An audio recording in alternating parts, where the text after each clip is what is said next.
কি বল, আমি তো এত ছোট একটা মানুষ, আমার মনে হয় আমি সবসময় ছোট, সিনিয়র তো।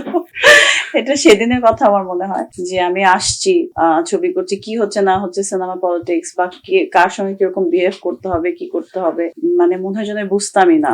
আমি শুধু, আমার ছিল একটাই ফোকাস যে আমি কাজ করব, আমি বড় পর্দায় আসবো এবং আমার সিনেমা যেন মানুষ পছন্দ করে। আর আমার আসলে পার্সোনাল এত ফাইট করে করে সিনেমায় আসতে হয়েছে, মানে আমার ফ্যামিলির সঙ্গে, এত দিকে আমি নোটিস করতে পারিনি। আমার জাস্ট টার্গেট ছিল আমি খুব ভালো কাজ করব, আমি হার্ডওয়ার্ক করব। থ্যাংক গড যে মানুষ আমাকে অ্যাকসেপ্ট করেছে। অবশ্য সিনেমা থেকে আমি বলবো যে আমি ছোট থেকে বড় হয়ে গেছি।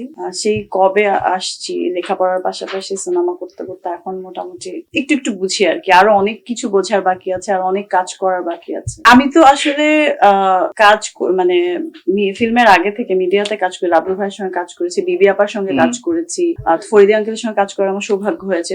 তো ওনাদের কাছ থেকে আমার হাতে খড়ি, তখন আমি স্কুলে পড়ি, লাবলু ভাইয়ের কাজ যখন করি তখন থেকে এই যে এই ববি ফিল্মে কাজ করা, ফিল্মের মানুষ অ্যাকসেপ্ট করা, এটা মানে অনেক বিশাল একটা ব্যাপার আসলে আমার কাছে। আমি কখনো ভাবি নাই যে আমাকে মানুষ এতটা ভালোবাসবে, এতটা গ্রহণ করবে। এখনো আমি আমার ঘরে পাত্তা পাই না যে কি কি করো তুমি, এটা কোনো কাজ বা কিছু। তো এই ভালোবাসা, এটার জন্য আমার অনেক কৃতজ্ঞতা।